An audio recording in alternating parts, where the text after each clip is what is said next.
Look, I don't have to tell you Matt Walsh is evil. Just look at him. Cancel culture is a really interesting and complex subject because while I am completely against any censorship by the government, I'm really against censorship in general because the only people who can censor people are the powerful.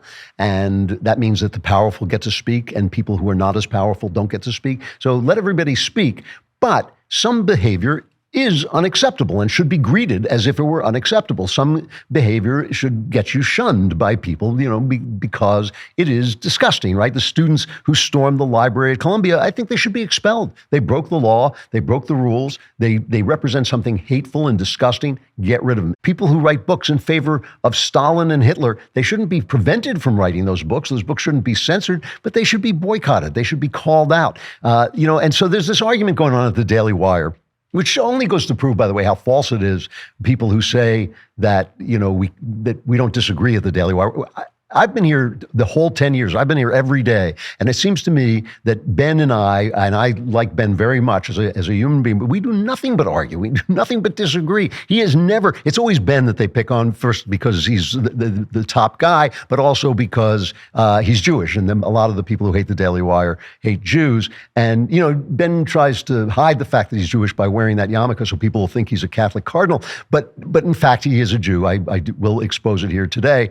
And the guy is not once. I can remember one time when he came in and forcefully suggested I should say something. And it was kind of a big deal. It was going on and we were all kind of keyed up. And he forcefully suggested I should say something. And I said, Ben, that's not what I believe. And this is what he literally said. He said, oh, well, then don't say it. There's never been any coercion in this company like that. It's just a lie. So anyway, Walsh and Shapiro, they're fighting over Shiloh Hendrix, right, who obviously was in this viral video.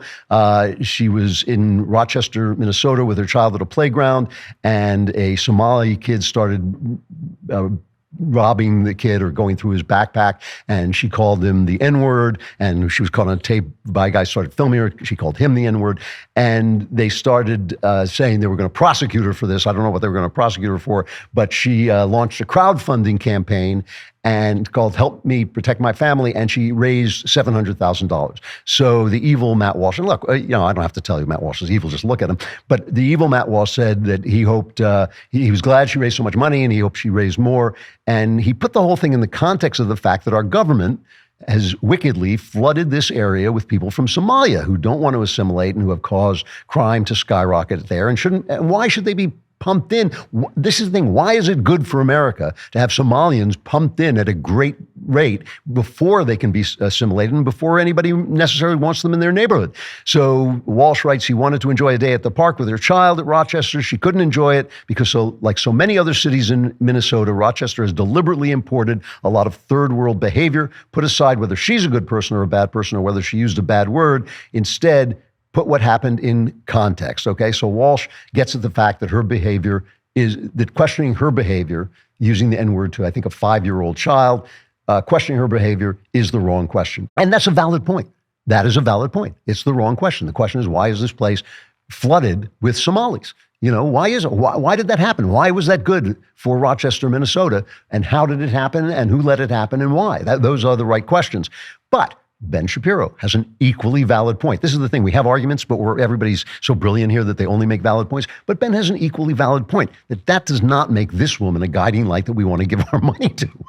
Ben just said, stop giving your money to bad people. And he has, Benny has that wonderful lawyerly precision. And people were saying, well, they gave a lot of money to Carmelo Anthony, that black kid who was accused of murdering a white kid. And a lot of people started giving him money basically on the basis that he was black.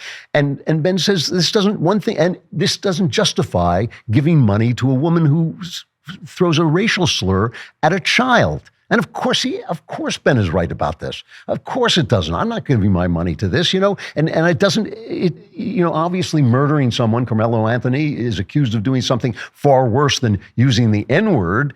But still, there are people who need your money. I was going to say online, I'm going to start a fund for good people who do nice things. And so far I've raised $2.15 because nobody's going to dedicate. I can actually claim a little bit of expertise here. I lived in London for many years, and English middle-class children in the neighborhoods I was in are very, very well behaved, extremely well behaved, and all the parents are on the same page. They all have the same values.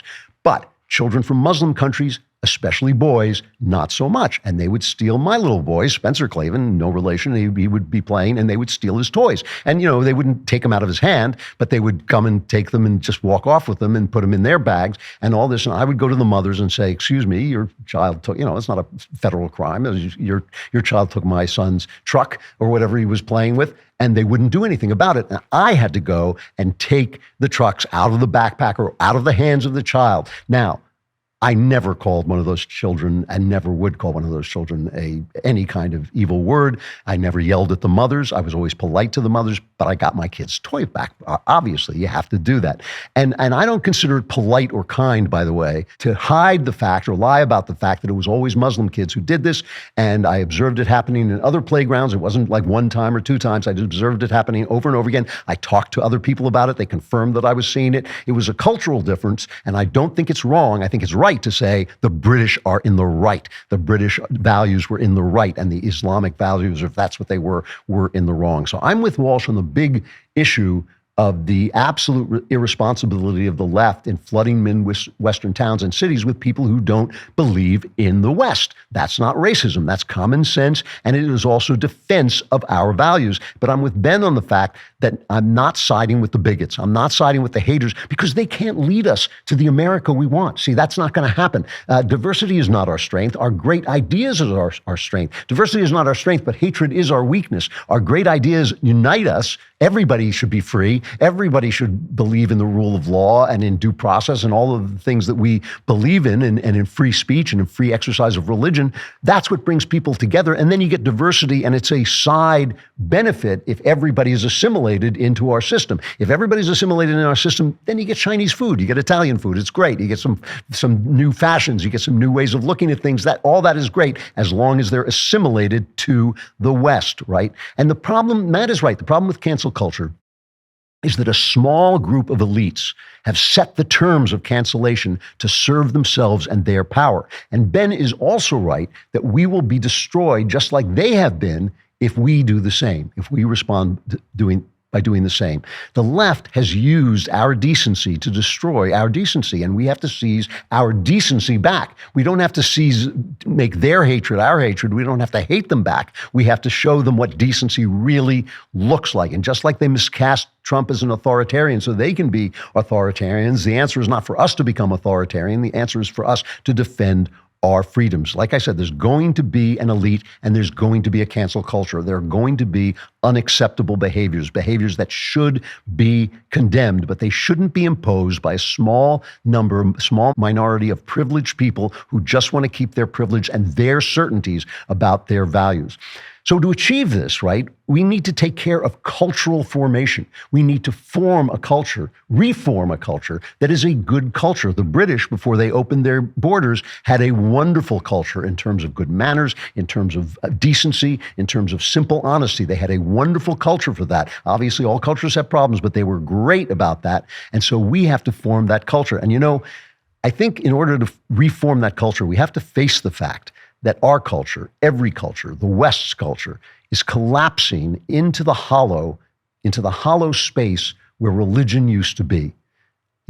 Art, James Joyce said that art is the conscience of a culture, but only religion can shape that conscience. That guy is great, isn't he? If you want more, like and subscribe. And if you want even more, subscribe to The Andrew Klavan Show wherever you get your podcasts.